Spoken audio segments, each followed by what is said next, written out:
அவர்கள் கடக்க வேண்டிய தூரம் நிறைய இருப்பதனால் நானும் இந்த கேள்வியை கடந்து விட வேண்டும் என்று நினைக்கிறேன்.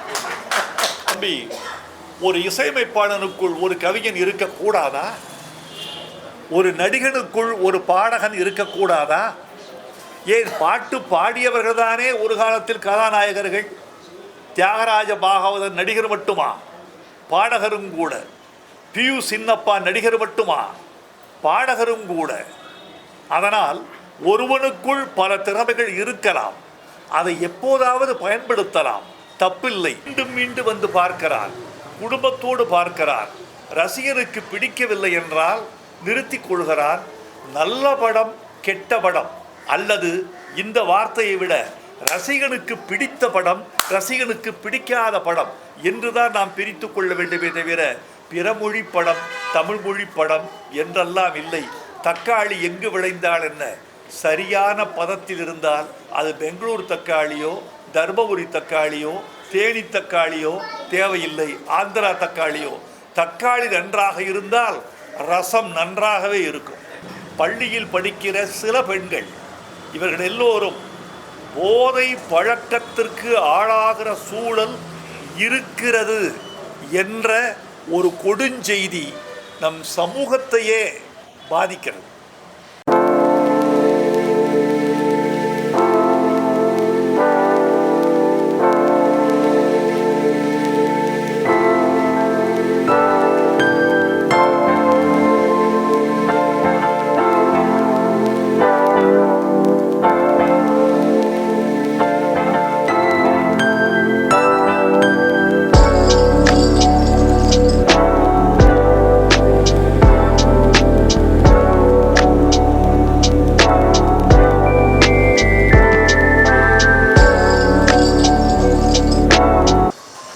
என்ற நிறுவனம் காலத்தின் அன்றாட தேவை. இதை நிறுவியிருக்கிற நிர்வாக இயக்குனர் எழிலரசு, இயக்குனர் இளங்கதிர் இருவரும் காலத்தின் கட்டாயத்தை அறிந்தவர்கள்.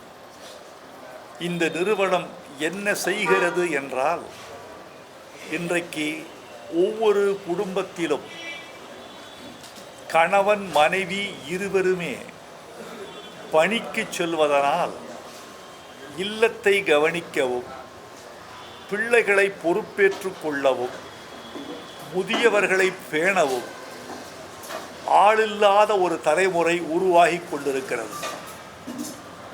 மேல்நாடுகளில் ஆட்கள் இல்லாமல் ரோபோக்களை பயன்படுத்தக்கூடிய வாழ்க்கை வந்து கொண்டிருக்கிறது. நம்மூரில் இன்னும் அவ்வளவு தேவை வரவில்லை. இன்னும் நல்ல பணியாளர்கள், தொண்டு செய்கிறவர்கள் நமக்கு கிடைக்கிறார்கள். அடித்தட்டு மக்கள் நிறைய பேர் நம்மிடம் வசதியாக இருக்கிறார்கள். எனவே உங்கள் இல்லத்துக்கு தேவையான பணியாளர்கள், சமையல் கலைஞர்கள், பிள்ளைகளை பார்த்து கொள்கிற தொண்டாளர்கள் எல்லோரையுமே உங்கள் வீட்டுக்கு அனுப்பி வைக்கிறது இந்த ஹோம் கேர் நிறுவனம். இதை திறந்து வைக்கத்தான் என்னை அழைத்திருக்கிறார்கள். சிறப்பு விருந்தினராக நம்முடைய ஓய்வு பெற்ற டிஜிபி சேகர் அவர்கள் வந்திருக்கிறார்கள். இவர்களுக்கெல்லாம் என் வாழ்த்துக்களை தெரிவித்துக் கொள்கிறேன். இந்த உங்கள் தேவை இல்லாமல் சமூகம் இயங்காது. நீங்கள் தினந்தோறும் தேவைப்படுகிறீர்கள், ஒவ்வொரு வீட்டுக்கும் தேவைப்படுகிறீர்கள். ஆங்கிலத்தில் சொல்வார்கள் டிமாண்ட் அண்ட் சப்ளை என்பார்கள். உங்கள் டிமாண்ட் ஒவ்வொரு வீட்டுக்குள்ளும் இருக்கிறது, உங்கள் சப்ளை ஒவ்வொரு வீட்டுக்குள்ளும் நிகழ்கிறது. இந்த நிறுவனம் வளர வேண்டும், வாழ வேண்டும், உங்கள் தொண்டு தொடர வேண்டும் என்று வாழ்த்துகிறோம். டிஜிபி ரெண்டு வார்த்தை சொன்னீங்க. இன்றைய சூழ்நிலையை இந்த மாதிரியான விஷயங்கள் அம்மா அப்பா இந்த ஜென்ரேஷன் பார்க்காத ஒரு காலம் இந்த மாதிரியான விஷயங்கள் இருக்காங்க. அம்மா அப்பா அம்மா அப்பா ஒரு சில பேர் இந்த காலத்துக்காக பார்க்க மாட்டேங்கிறாங்க. அந்த மாதிரியான ஒரு சூழல் இருக்கிறனால இந்த மாதிரி விஷயங்கள் பண்ண வேண்டிய காரணம் இருக்கா? உறுதியாக சமூகம் அந்த நெருக்கடிக்கு தள்ளப்பட்டு விட்டது. தாயை பராமரிக்க கூடாது, தந்தையை பராமரிக்க கூடாது என்று எந்த மகனும் நினைப்பதில்லை, எந்த மகளும் நினைப்பதில்லை. காலம் அவர்களை அந்த கட்டாயத்திற்கு தள்ளுகிறது. தன்னை பார்த்து கொள்ளவும், தன் நிறுவனத்தை பார்த்து கொள்ளவும், தன்னுடைய பணிகளை பார்த்து கொள்ளவும் மனிதர்கள் நேரமில்லாமல் தவிக்கிற பொழுது தாய் தந்தையரும் பல இடங்களில் கைவிடப்படுகிறார்கள். அவர்களை பார்த்து கொள்வதும் இவர்கள் தேவை. மகன் செய்ய வேண்டியதையும் மகள் செய்ய வேண்டியதையும் இந்த ஜெய்ஸ்ரீ ஓம் சக்தி கேர் நிறுவனம் செய்கிறது. வாழ்த்துகிறேன். சார், விஜய் அவர்கள் வந்து கரூருக்கு போகணுமா வேண்டாமான்னு சொல்லி ஏகப்பட்ட ஆளுநர் சார், உங்களுடைய கரூர் சமூகத்தை பற்றி என்ன சார் நினைக்கிறீங்க? அவர்கள் கடக்க வேண்டிய தூரம் நிறைய இருப்பதனால் நானும் இந்த கேள்வியை கடந்து விட வேண்டும் என்று நினைக்கிறேன்.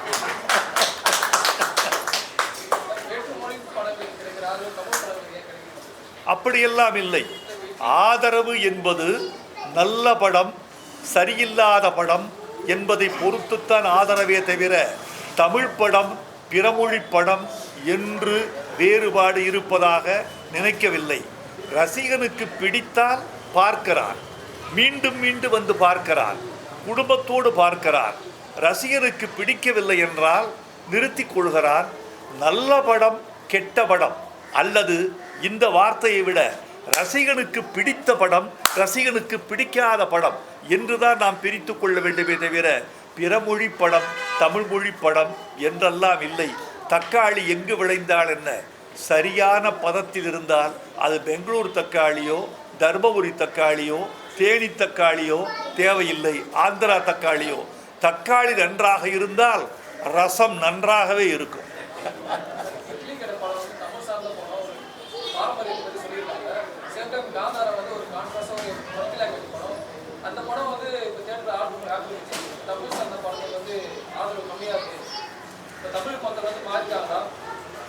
தமிழ் மக்கள் என்றும் மாறமாட்டார்கள். தமிழ் மக்கள் என்பவர்கள் சுத்தமான ரசனைக்கு தங்களை ஒப்படைத்து கொண்டவர்கள். வந்தாரையெல்லாம் வாழ வைக்க வேண்டும் என்பது அவர்களுக்கு விதியல்ல. வந்தவர்களில் நல்லவர்களை வாழ வைப்போம் என்பதுதான் தமிழர்களின் விதி. எனவே இந்த படங்களின் வெற்றி அல்லது தோல்வி என்பது ரசிகர்களின் மனநிலையை பொறுத்ததே தவிர படங்களின் நிலையை பொறுத்தது அல்ல. பாடல்களில் நிறைய தமிழ் வார்த்தைகள் யூஸ் பண்ண மாட்டாங்க. தமிழ் வார்த்தைகளே இல்லாமல் நிறைய ஒரு மாதிரி வேற அர்த்தங்களில் பாடல் கொண்டு போகிறாங்க. உங்கள் கேள்வியை நான் மாற்றி கேட்க வேண்டும் என்று ஆசைப்படுகிறேன். பாடல்களில் தமிழ் மொழியை பயன்படுத்துவதில்லை என்பது தப்பு. பிறமொழி பாடல்களுக்கு மத்தியில் தமிழும் கொஞ்சம் பயன்படுத்தப்படுகிறது என்பதுதான் உண்மை. பிறமொழி ஆங்கிலத்திற்கு மத்தியில், சமஸ்கிருதத்திற்கு மத்தியில் அல்லது ஓசைகளுக்கு மத்தியில், ஓசை இசை என்பது ஓசையாகிவிட்டது தம்பி. இது ஒரு மிகப்பெரிய விபத்து. அதனால் மொழி என்பது ஒலியாகிவிட்டது. இந்த ரெண்டும் மீறி வர வேண்டும், மாறி வர வேண்டும். இப்போது ஒரு செய்தி சொல்கிறேன். 25 ஆண்டுகளுக்கு முற்பட்ட படங்கள் மீண்டும் இப்போது மறு வெளியீடு காண்கின்றன. குஷி மறு வெளியீடு காணப்பட்டது, ரிதம் மறு வெளியீடு காணப்பட்டது, மனிதன் மறு வெளியீட்டுக்கு தயாராக இருப்பதாக எனக்கு செய்தி வருகிறது. இந்த 3 படங்களையும் பாருங்கள். ரிதம் ஏஆர் ரஹ்மான் வைரமுத்து, குஷி தேவா வைரமுத்து, மனிதன் சந்திரபோஸ் வைரமுத்து. இந்த படங்களெல்லாம் மறு வெளியீடு காண்பதற்கு நடிகர்களும் கதையும் வெற்றியும் மட்டும் காரணமல்ல, பாடல்கள் காரணம். பாடல் என்பது இப்போது தாழம்பூவை வைப்பாங்க பெட்டிக்குள்ள, பட்டுப்புடவைக்கு பக்கத்தில் தாழம்பூவை வைப்பாங்க. தாழம்பூவின் நறுமணமும் அதன் மருத்துவ குணமும் பட்டுப்புடவையில் பூச்சிகள் சேராமல் பார்த்து கொள்ளும். நல்ல பாடல்கள் தாழம்பூ செய்கிற வேலையை செய்கின்றன. நல்ல பாடல்கள் ஒரு படத்தை துருப்பிடிக்க விடாமலும், ஒரு படத்தை பூச்சி எரிக்க விடாமலும், ஒரு படத்தில் பழைய பாசி பிடிக்காமலும் பார்த்து கொள்கின்றன. நல்ல பாடல்கள் வேண்டுமென்றால் பழைய பாடல்களை தேடுகிறார்கள். இன்றும் அப்படித்தான் நிலைமை இருக்கிறது. வெகு விரைவில் இது மாறும். என்ன என்னுடைய கருத்து, நான் உறுதியான கருத்தை சொல்லுகிறேன். படங்களில் குடும்பம் இல்லை. குடும்பம் இல்லாமல் பாடல்கள் இல்லை. படங்களில் காதல் இல்லை. காதல் இல்லாமல் பாடல்கள் இல்லை. படங்களில் பெண்களுக்கு முக்கியத்துவம் இல்லை. பெண்களுக்கு முக்கியத்துவம் இல்லை என்றால் கதை சத்து இருக்காது. கதை சத்து இல்லை என்றால் பாட்டு சூழல் இருக்காது. பாட்டு சூழல் இல்லை என்றால் பாடலாசிரியனுக்கு வேலை இருக்காது. இசையமைப்பாளரோ ஒரு ஒலிப்பதிவாளரோ வரிகளை எழுதி கொண்டு அதை நிரப்பிவிட்டு போக முடிகிற சூழல் வந்து விடுகிறது. எனவே நல்ல கதை, நல்ல இசை, பெண்களை பற்றிய கதை, காதல் கதைகள், வாழ்வின் மர்மங்களையும் வாழ்வின் மேன்மைகளையும் மெல்லிய மதிப்பீடுகளையும் உயர்த்தி பிடிக்கிற கதைகள் வந்தால் பாட்டு மீண்டும் திரையுலகில் அரசாடும். இன்றைய சூழ்நிலையில ஸ்டூடெண்ட்ஸ் வேற வேற போக்குல போற மாதிரியே ஒரு சில ஊடகங்களை பார்த்துருப்பீங்க. இதை பற்றி இன்றைய ஸ்டூடெண்ட்ஸ்க்கு என்ன சார் சொல்ல வரீங்க? தம்பி, மிக முக்கியமான கேள்வி நீங்கள் கேட்டிருக்கிறீர்கள். இந்த கேள்வி என்னை எங்கெங்கோ இழுத்துச் செல்கிறது. நீங்கள் மாணவர்களை பற்றி கேட்கிற பொழுது நான் இந்த நேரத்தில் ஊடகங்களுக்கு மத்தியில் ஒரு சமூக அக்கறையோடு ஒரு விஷயத்தை பகிர்ந்து கொள்ள வேண்டும் என்று ஆசைப்படுகிறேன். மிக முக்கியமான விஷயம், இளைஞர்கள், கல்லூரி மாணவர்கள் மட்டுமல்ல, கல்லூரி பெண்கள், பள்ளி மாணவர்கள் மட்டுமல்ல, பள்ளியில் படிக்கிற சில பெண்கள், இவர்கள் எல்லோரும் போதை பழக்கத்திற்கு ஆளாகிற சூழல் இருக்கிறது என்ற ஒரு கொடுஞ்செய்தி நம் சமூகத்தையே பாதிக்கிறது.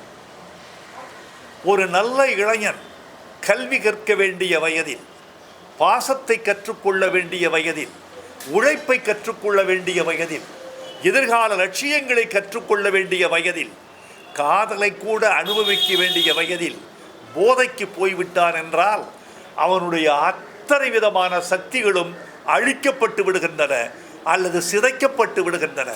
எனவே போதை பழக்கத்தை ஒழித்து, ஒரு பண்பாடு இல்லை என்றால் பாரதம் இல்லை, நாம் பண்போடு வாழ்ந்திருந்தால் கேள்வியும் இல்லை என்று ஒரு பாட்டு எழுதியிருக்கிறேன்.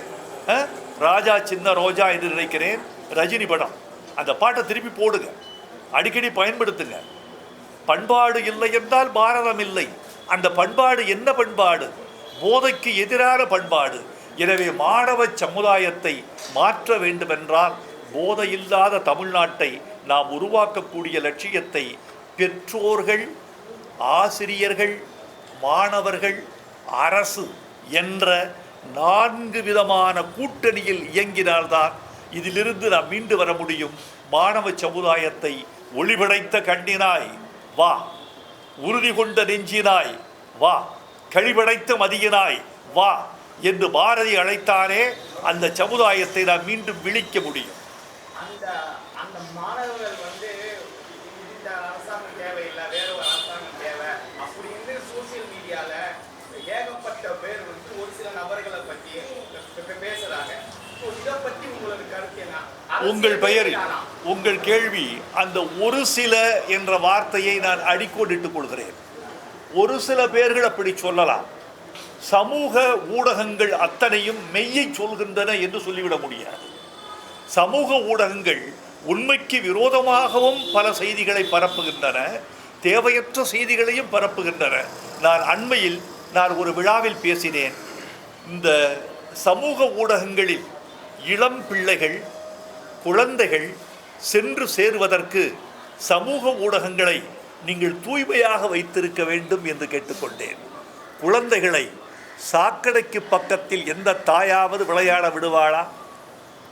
நெருப்புக்கு பக்கத்தில் தன் குழந்தையை விட்டுவிட்டு வெளியே போவாளா ஒரு தாய்? சமூக ஊடகம் நெருப்பைப் போலவும் சாக்கடையைப் போலவும் சில நேரங்களில் சில பேரால் அல்லது பல நேரங்களில் பல பேரால் ஆக்கப்படுகிறது. அப்படி ஆக்கப்பட்டால் அந்த ஊடகத்திற்குள்ளே இளைஞர்கள் எப்படி செல்வார்கள், குழந்தைகள் எப்படி செய்யும், கல்வி கற்பவர்கள் எப்படி செல்வார்கள், வாழ்க்கையை நேசிப்பவர்கள் எப்படி செல்வார்கள். எனவே சமூக ஊடகங்களை திருத்துகிற பணியும் நமக்கு இருக்கிறது, சமூக ஊடகங்களை மேம்படுத்துகிற பணியும் நமக்கு இருக்கிறது.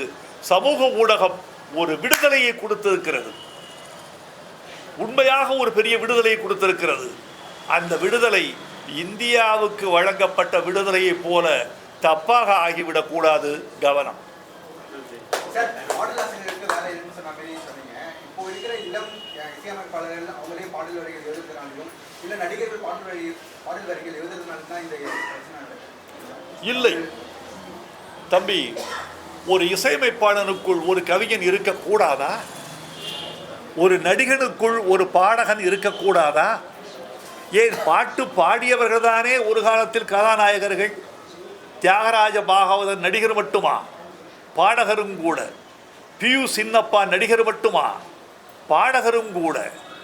அதனால் ஒருவனுக்குள் பல திறமைகள் இருக்கலாம், அதை எப்போதாவது பயன்படுத்தலாம், தப்பில்லை.